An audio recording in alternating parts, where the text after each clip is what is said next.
Hi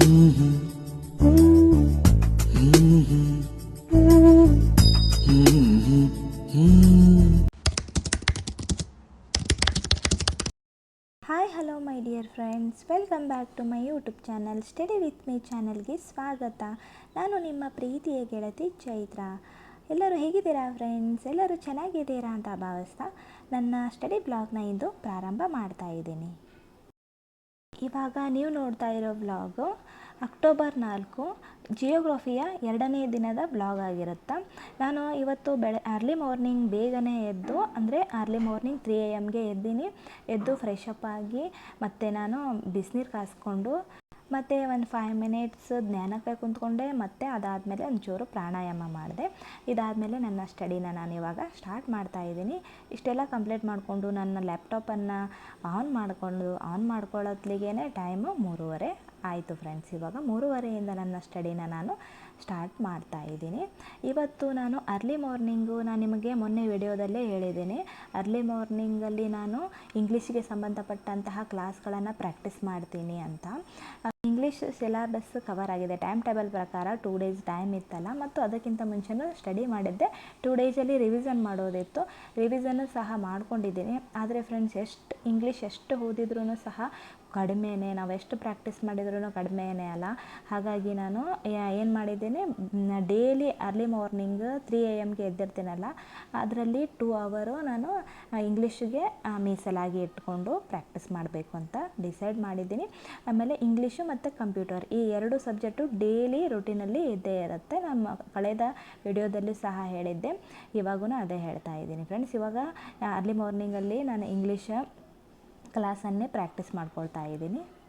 friends, ನಿಮಗೆ ಕೊಡುವಂತಹ ಸಲಹೆ ಏನಂದರೆ, ನೀವು ಸಹ ಇಂಗ್ಲೀಷದು ಸಿಲೆಬಸ್ ಪೂರ ಕಂಪ್ಲೀಟ್ ಮಾಡ್ಕೊಂಡಿದ್ರೆ ನೀವು ಡೈಲಿ 2 ಅವರು ಇಂಗ್ಲೀಷ್ಗೂ ಮತ್ತು ಕಂಪ್ಯೂಟರ್ಗೂ ಟೈಮನ್ನು ಕೊಟ್ಕೊಂಡು ಪ್ರಾಕ್ಟೀಸ್ ಮಾಡಿ. ಯಾಕಪ್ಪ ಅಂದರೆ, ಕಮ್ಯುನಿಕೇಷನ್ ಪೇಪರ್ 2 ಅಲ್ಲಿ ನಮಗೆ ಹೆಚ್ಚು ಮಾರ್ಕ್ಸ್ ಗಳಿಸೋಕೆ ಅವಕಾಶ ಇರೋದು ಪೇಪರ್ 2 ಮಾತ್ರ. ಹಾಗಾಗಿ ನಾವು ಕನ್ನಡ ಅಂತೂ ನಮಗೆ ಗೊತ್ತಿದೆ, ಬರುತ್ತೆ, ಆದರೂ ಅದನ್ನು ಬೇಗಣಿಸೋ ಹಾಗಿಲ್ಲ. ಅದನ್ನು ಸಹ ಪ್ರಾಕ್ಟೀಸ್ ಮಾಡ್ತಾನೆ ಇರಬೇಕು. ಯಾಕಪ್ಪ ಅಂತಂದರೆ, ಸಂಧಿಗಳು, ಸಮಾಸಗಳನ್ನು ನಾವು ಗ್ಯಾಪ್ ಕೊಟ್ಟಂಗೆಲ್ಲ ಮರೆತು ಹೋಗ್ಬಿಡ್ತೀವಿ. ಹಾಗಾಗಿ ಫ್ರೆಂಡ್ಸ್, ಗ್ಯಾಪ್ ಸಿಕ್ಕಾಗ ಟೈಮ್ ಮಾಡಿಕೊಂಡು ಅದನ್ನು ಸಹ ಕವರ್ ಮಾಡ್ಕೊಳ್ತಾ ಹೋಗಬೇಕು. ಹಾಗಾಗಿ ಫ್ರೆಂಡ್ಸ್, ಇವಾಗ ಇಂಗ್ಲೀಷನ್ನೇ ನಾನು ಪ್ರಾಕ್ಟೀಸ್ ಮಾಡ್ಕೊಳ್ತಾ ಇದ್ದೀನಿ. 2 hours later.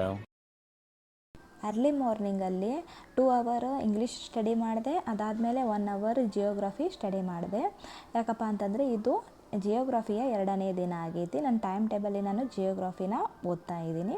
ಜಿಯೋಗ್ರಫಿಯಲ್ಲಿ ನಾನು ಏನೇನು ಸಿಲೆಬಸ್ ಕವರ್ ಮಾಡ್ಕೊಂಡೇನೆ ಅಂತಂದ್ರೆ, 6th to 10th ಸ್ಟ್ಯಾಂಡರ್ಡಲ್ಲಿ ಇರುವಂತಹ ಜಿಯೋಗ್ರಫಿಯನ್ನು ಕಂಪ್ಲೀಟಾಗಿ ಓದ್ಕೊಂಡು ಮುಗಿಸ್ಕೊಂಡಿದ್ದೀನಿ. ಅದಾದಮೇಲೆ ನಾನು ಕರ್ನಾಟಕ ಜಿಯೋಗ್ರಫಿಯನ್ನು ನಿನ್ನೆಯಿಂದ ಓದ್ತಾ ಇದ್ದೀನಿ. ಆದರೆ ಕಂಪ್ಲೀಟ್ ಮಾಡೋಕ್ಕೆ ಆಗ್ತಾಯಿಲ್ಲ ಫ್ರೆಂಡ್ಸ್, ತುಂಬಾ ಇದೆ ಅಲ್ಲ. ಹಾಗಾಗಿ ಇವಾಗ ನಾನು ಆಲ್ಮೋಸ್ಟ್ ಕವರ್ ಮಾಡ್ಕೊಳಕ್ಕೆ ಬಂದೀನಿ. ಇವತ್ತು ಫುಲ್ ಕರ್ನಾಟಕ ಜಿಯೋಗ್ರಫಿಯನ್ನು ಮುಗಿಸ್ಕೋಬೇಕು. ನೋಡ್ತೀನಿ ಇವತ್ತಿನ ದಿನ ಎಷ್ಟಾಗುತ್ತೆ ಅಷ್ಟು ಓದಬೇಕು ಅಂದ್ಕೊಂಡೀನಿ. ಭೂಗೋಳಶಾಸ್ತ್ರದಲ್ಲಿ ಒಂದಿಷ್ಟು ಟಾಪಿಕ್ಗಳು ತುಂಬಾ ಇಂಪಾರ್ಟೆಂಟ್ ಆಗಿರ್ತವೆ.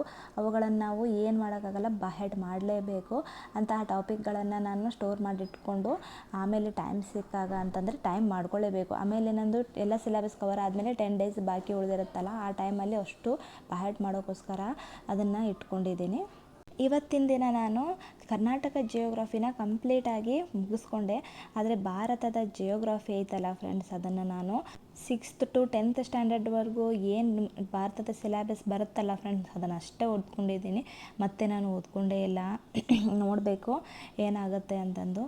ಆದರೂ ಕವರ್ ಮಾಡ್ಕೊಳ್ಳೋಕ್ಕೆ ಪ್ರಯತ್ನ ಪಡ್ತೀನಿ. ಟೈಮ್ ಅಂತೂ ಇಲ್ಲವೇ ಇಲ್ಲ, ನೋಡೋಣ ಏನಾಗುತ್ತೆ ಅಂತ. ನನ್ನ ಟೈಮ್ ಟೇಬಲ್ ಪ್ರಕಾರ 2 ದಿನದ ಜಿಯೋಗ್ರಫಿ ಸ್ಟಡಿಯನ್ನು ನಾನು ಕಂಪ್ಲೀಟ್ ಮಾಡಿಕೊಂಡೆ. ಅದರಲ್ಲಿ 6th to 10th ಸ್ಟ್ಯಾಂಡರ್ಡ್ವರೆಗೂ ಇರುವಂತಹ ಸಿಲೆಬಸನ್ನು ಕವರ್ ಮಾಡಿಕೊಂಡೆ. ಕರ್ನಾಟಕ ಜಿಯೋಗ್ರಫಿಯನ್ನು ಸಹ ಕವರ್ ಮಾಡ್ಕೊಂಡಿದ್ದೀನಿ. ಓಕೆ, ಇವಾಗ ಬಾಯ್. The next day.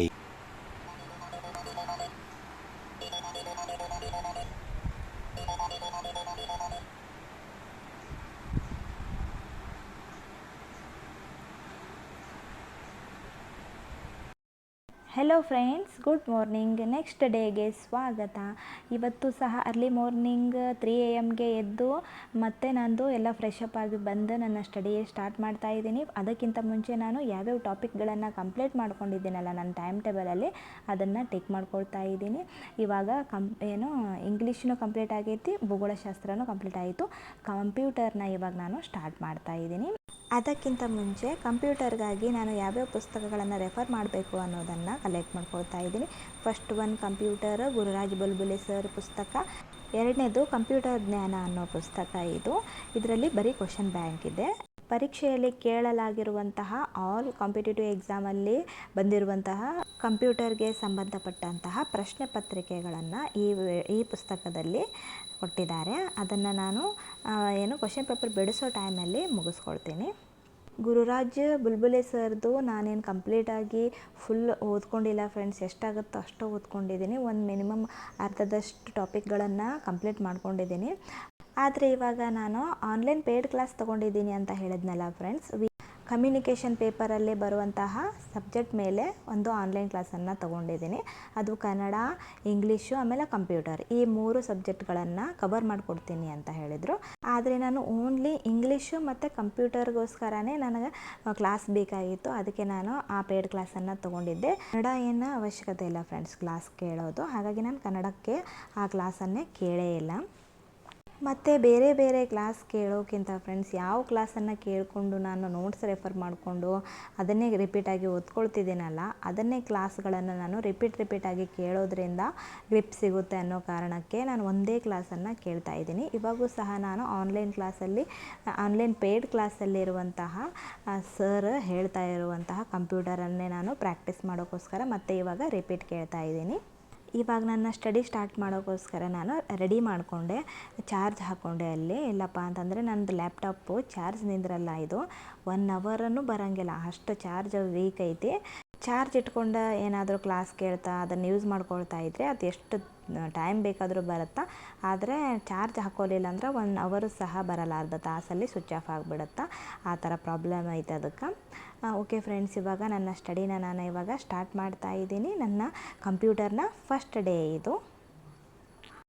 ಫ್ರೆಂಡ್ಸ್, ಒಂದೇ ವಿಡಿಯೋ ಅಂತಂದರೆ ಒಬ್ಬರೇ ಸರ್ ಹೇಳಿರುವಂತಹ ವಿಡಿಯೋಗಳನ್ನು ನಾನು ಕೇಳ್ತಾ ಇದ್ದೀನಿ. ಒಂದೇ ವಿಡಿಯೋ ಕೇಳ್ತಾ ಇದ್ದೀರಾ ಅಂತ ಕೇಳಬೇಡಿ.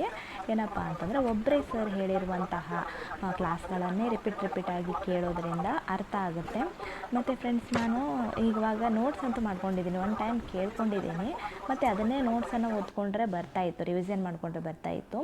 ಆದರೆ ನಾನು ಆ ರೀತಿ ಮಾಡ್ತಾಯಿಲ್ಲ. ಯಾಕಪ್ಪ ಅಂತಂದರೆ ನಾನು ಮತ್ತೆ ರಿಪೀಟಾಗಿ ಕ್ಲಾಸನ್ನು ಕೇಳ್ತೀನಿ. ಯಾಕಂದರೆ ಓದಿ ನಾನು ಅರ್ಥ ಮಾಡ್ಕೊಳ್ಳೋಕ್ಕಿಂತ ಕ್ಲಾಸ್ ಕೇಳೋದ್ರಿಂದ ನನಗೆ ಜಾಸ್ತಿ ಅರ್ಥ ಆಗುತ್ತೆ.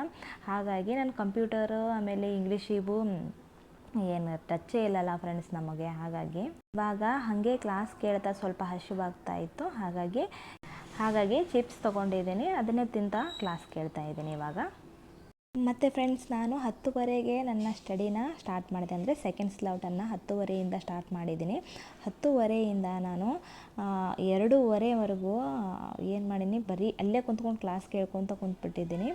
ಯಾಕಪ್ಪ ಅಂತಂದರೆ ಕ್ಲಾಸ್ ಕೇಳ್ತಾ ಹೆಂಗೆ ಟೈಮ್ ಹೋಗುತ್ತೆ ಅಂತಲೇ ಗೊತ್ತೇ ಆಗಂಗಿಲ್ಲ. ಅದೇ ನಾವು ಓದಕ್ಕಂತಿದ್ರೆ ಜಾಸ್ತಿ ಟೈಮ್ ಕುಂತ್ಕೊಂಡು ಓದೋಕ್ಕಾಗಂಗೇ ಇಲ್ಲ. ಮಿನಿಮಮ್ ಅಂದರೆ ನಾವು 1 ಅವರ್ ಇಲ್ಲ 2 ಅವರ್ ಕುಂತ್ಕೊಂಡು ಓದ್ತೀವಿ. ಅದಾದಮೇಲೆ ಮತ್ತೆ ಕುಂತ್ಕೊಂಡು ಓದೋಕ್ಕೆ ಆಗಂಗಿಲ್ಲ. ಆದರೆ ಕ್ಲಾಸ್ ಕೇಳ್ತಾ ಇದ್ದರೆ ಏನಾಗುತ್ತಪ್ಪ ಅಂತಂದರೆ ಜಾಸ್ತಿ ಇಂಟ್ರೆಸ್ಟು ಸಹ ಬರುತ್ತೆ ಆ ಟಾಪಿಕ್ ಮೇಲೆ. ಮತ್ತು ನೆಕ್ಸ್ಟ್ ಟಾಪಿಕ್ ಏನು ಈ ರೀತಿಯಾಗಿ ಇಂಟ್ರೆಸ್ಟ್ ಬರ್ತಾ ಹೋಗುತ್ತೆ. ಅದಕ್ಕೆ ನಾನು ನಿಮಗೆ ಸಲಹೆ ಕೊಡೋದೇನಂತಂದರೆ, ನೀವು ರಿವಿಷನ್ ಮಾಡೋಕ್ಕೋಸ್ಕರ ಓದೋಕ್ಕಿಂತ ನೀವು ಕ್ಲಾಸ್ ಕೇಳೋದ್ರಿಂದ ತುಂಬಾ ಹೆಲ್ಪ್ ಆಗುತ್ತೆ. ಆಮೇಲೆ ಏನಪ್ಪ ಅಂತಂದರೆ ನನಗೆ ಓದೋಕ್ಕಿಂತ ಆಲಿಸೋದ್ರಿಂದ ನನಗೆ ಜಾಸ್ತಿ ಅರ್ಥ ಆಗುತ್ತೆ ಫ್ರೆಂಡ್ಸ್. ನನಗೆ ಯಾವುದೇ ಕ್ಲಾಸ್ ಆಗಿರಲಿ, ನನಗೆ ಆಲಿಸೋದ್ರಿಂದ ಅಂದರೆ ಕೇಳಿಸ್ಕೊಳ್ಳೋದ್ರಿಂದ ತುಂಬಾ ಅರ್ಥ ಆಗುತ್ತೆ. ಅದೇ ನಾನೇ ಸ್ವಂತವಾಗಿ ಓದ್ಕೋತೀನಿ ಅಂತಂದರೆ ನನಗೆ ಅಷ್ಟೊಂದು ಅರ್ಥ ಆಗುತ್ತೆ ಅದನ್ನು ಸಹ, ಆದರೆ ಇದರಷ್ಟು ಅರ್ಥ ಆಗಲ್ಲ. ಅದು ಜಾಸ್ತಿ ನನಗೆ ತಲೆಯಲ್ಲಿ ಕುಂತ್ಕೊಂಡ್ಬಿಡುತ್ತೆ ನಾನು ಕ್ಲಾಸ್ ಕೇಳ್ಕೊತ ಓದಿದ್ರೆ. ಹಾಗಾಗಿ ನಾನು ಜಿಯೋಗ್ರಫಿ ಆಗಿರಲಿ, ಹಿಸ್ಟ್ರಿ ಆಗಿರಲಿ ಕ್ಲಾಸ್ ಕೇಳೋಕ್ಕೆ ಪ್ರಯತ್ನ ಪಡ್ತೀನಿ. ಕ್ಲಾಸ್ ಕೇಳ್ತಾನೆ ನಾನು ನೋಟ್ಸ್ ಮಾಡ್ಕೊಂಡಿದ್ದೀನಿ ಎಲ್ಲನೂ. ಹಾಗಾಗಿ ಹಿಸ್ಟ್ರಿ ಒಂದು ನಾನು ಫುಲ್ಲಾಗಿ ಕ್ಲಾಸ್ ಕೇಳಿ ಕಂಪ್ಲೀಟಾಗಿ ನೋಟ್ಸ್ ಮಾಡ್ಕೊಂಡಿದ್ದೀನಿ. ಆದರೆ ಜಿಯೋಗ್ರಫಿನೇ ನಾನು ಕಂಪ್ಲೀಟಾಗಿ ನೋಟ್ಸ್ ಮಾಡ್ಕೊಳೋಕ್ಕೆ ಆಗಿಲ್ಲ ಫ್ರೆಂಡ್ಸ್. ಹಾಗಾಗಿ ನಾನು ಜಿಯೋಗ್ರಫಿ ಕ್ಲಾಸ್ ಎಷ್ಟು ಕೇಳೋಕ್ಕೆ ಪ್ರಯತ್ನ ಪಡ್ತೀನಿ, ಆದರೆ ಟೈಮೇ ಇಲ್ಲ. ಒಂದೊಂದು ಕ್ಲಾಸ್ ಒಂದೊಂದು ತಾಸು ಇರ್ತಾವಲ್ಲ ಫ್ರೆಂಡ್ಸ್. ಹಾಗಾಗಿ ನೋಡೋಣ, ನಾನು ಜಿಯೋಗ್ರಫಿ ನನ್ನ ಭಾರತದ ಸಿಲೆಬಸ್ ಹಾಗೆ ಐತಿ. ಕವರ್ ಆಗುತ್ತೋ ಇಲ್ಲೋ ಅದು ಗೊತ್ತಿಲ್ಲ. ನೋಡ್ತೀನಿ, ಎಷ್ಟಾಗುತ್ತೋ ಅಷ್ಟು ಕವರ್ ಮಾಡ್ಕೋತೀನಿ. ಪೂರ ಏನು ಓದೋಕೆ ಹೋಗಲ್ಲ. ಅದರಲ್ಲಿ ಯಾವುದು ಮೋಸ್ಟ್ ಇಂಪಾರ್ಟೆಂಟ್ ಟಾಪಿಕ್ ಇರ್ತಾವಲ್ಲ ಅಂಥವುಗಳನ್ನು ಕವರ್ ಮಾಡ್ಕೊತೀನಿ ಅಷ್ಟೇ ಫ್ರೆಂಡ್ಸ್. ಇವಾಗ ಟೈಮ್ 8:30 ಆಯಿತು ಫ್ರೆಂಡ್ಸ್. ನಾನು 6 ಗಂಟೆಗೆ ಕುಂತಿದ್ದೆ ಓದೋಕ್ಕೆ. 8:30 ಆಯಿತು. ನಾನು ಮನ್ಯಾಗ ಮಮ್ಮಿ ಇಲ್ಲ ಅಂದ್ರೆ ನಾನು ಅಡುಗೆ ಮಾಡೋಂಗಿಲ್ಲ, ಏನೂ ಇಲ್ಲ, ಸುಮ್ಮನೆ ಸ್ಟಡಿ ಮಾಡ್ಕೊತ ಕುಂತ್ಬಿಡ್ತೀನಿ. ಹಾಗಾಗಿ ಗಣೇಶನ ಕಡೆ ಏನು ಮಾಡಿದೆ, ಎಗ್ ರೈಸ್ ತರಕ್ಕೆ ಹಚ್ಚಿದೆ. ಅವನು ತೊಗೊಂಬಂದು ತಿಂದ. ಆಲ್ರೆಡಿ 7 ಗಂಟೆಗೆ ತಂದ. ಅವನು ತಿಂದು ಟಿ ವಿ ನೋಡ್ಕೊಂಡು ಕುಂತಾನ. ನಾನು ಇವಾಗ 8:30 ಆಯ್ತಲ್ಲ, ಇವಾಗ ನಾನು ಊಟ ಮಾಡಿ ಮತ್ತು ನನ್ನ ಸ್ಟಡಿನ ಕಂಟಿನ್ಯೂ ಮಾಡಬೇಕು ಅಂತ ಇವಾಗ ನಾವು ಊಟ ಮಾಡತ್ತೀನಿ. ಎಗ್ ರೈಸ್ ಅಂತೂ ಸಖತ್ತಾಗೈತಿ ಫ್ರೆಂಡ್ಸ್. ಏನೋ ಮಮ್ಮಿ ಊರಿಗೆ ಹೋಗ್ಬಿಟ್ರೆ ನನಗೆ ಒಟ್ಟು ಅಡುಗೆ ಮಾಡೋಕ್ಕಂತೂ ಆಗಂಗಿಲ್ಲ. ಬೆಳಗ್ಗೆನೂ ಅಡುಗೆನೂ ಮಾಡಿಲ್ಲ ಫ್ರೆಂಡ್ಸ್. ನಾನು ಬೆಳಗ್ಗೆ ಗಣೇಶ ಶಾಲೆಗೆ ಹೋಗ್ಬಿಟ್ಟಾನ. ಅದಕ್ಕೆ ಅವನು ನಾಷ್ಟ ಮಾಡಿದ್ದೆ ಸೂಸ್ಲ. ಅವನು ತೊಗೊಂಡು ಹೋದ್ಮೇಲೆ ನಾನು ಮಧ್ಯಾಹ್ನ ಉಳಿದಿದ್ದು ಅಂತ ಅದನ್ನು ತಿಂದ್ಬಿಟ್ಟೆ. ಅಡುಗೆ ಅಂತೂ ಮಾಡೇ ಇಲ್ಲ. ಅಡುಗೆ ಮನೆಗೇ ಏನಿಗೆ ಹಾಕಿಲ್ಲ, ಬರೀ ಕುಂತ್ಕೊಂಡು ಅಭ್ಯಾಸ ಮಾಡ್ಕೊಂಡು ಕುಂತ್ಬಿಟ್ಟಿನಿ ಕ್ಲಾಸ್ ಕೇಳ್ಕೊತಾ.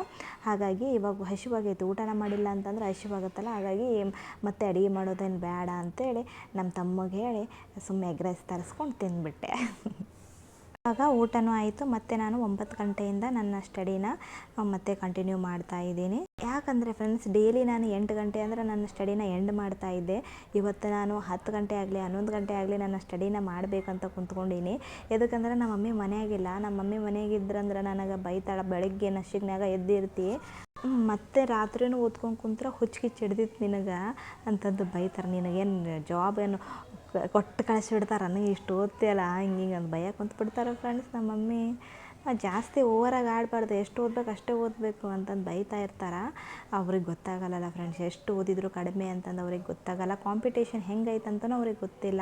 ಸುಮ್ಮನೆ ಬೈಕೊಂತ ಕುಂತ್ಬಿಡ್ತಾರೆ. ಅದಕ್ಕೆ ನಾನು 8 ಗಂಟೆಗೇ ಎಂಡ್ ಮಾಡ್ತೀನಿ. ಅವ್ರಿಗೋಸ್ಕರನೇ ಎಂಡ್ ಮಾಡ್ತೀನಿ ನಾನು. ಇಲ್ಲಪ್ಪ ಅಂದರೆ 10 ಗಂಟೆವರೆಗೂ ಸಹ ಓದ್ತಾ ಇದ್ದೆ. ಮತ್ತು ಈ ಯೂಟ್ಯೂಬ್ ಚಾನಲ್ ಇದೆ ಅಲ್ಲ ಫ್ರೆಂಡ್ಸ್, ಸ್ವಲ್ಪ ಎಡಿಟಿಂಗ್ ಅದು ಇರುತ್ತಲ್ಲ. ಹಾಗಾಗಿ 8 ಗಂಟೆಗೆ ಎಂಡ್ ಮಾಡಿ ಊಟ ಗೀಟ ಮಾಡಿ 9 ಗಂಟೆ ಮುಗಿತೈತಿ. 9 ಗಂಟೆಯಿಂದ 10 ಗಂಟೆವರೆಗೂ ಒಂಚೂರು ಎಡಿಟ್ ಮಾಡಿ ಮಲ್ಕೊಂಡ್ಬಿಟ್ರೆ ಈ ರೀತಿಯಾಗಿ ನನ್ನ ರೂಟೀನ್ ಇರುತ್ತೆ ಫ್ರೆಂಡ್ಸ್. ಓಕೆ ಫ್ರೆಂಡ್ಸ್, ಈ ವಿಡಿಯೋ ಎಂಡ್ ಮಾಡ್ತಾ ಇದ್ದೀನಿ. Bye friends, good night.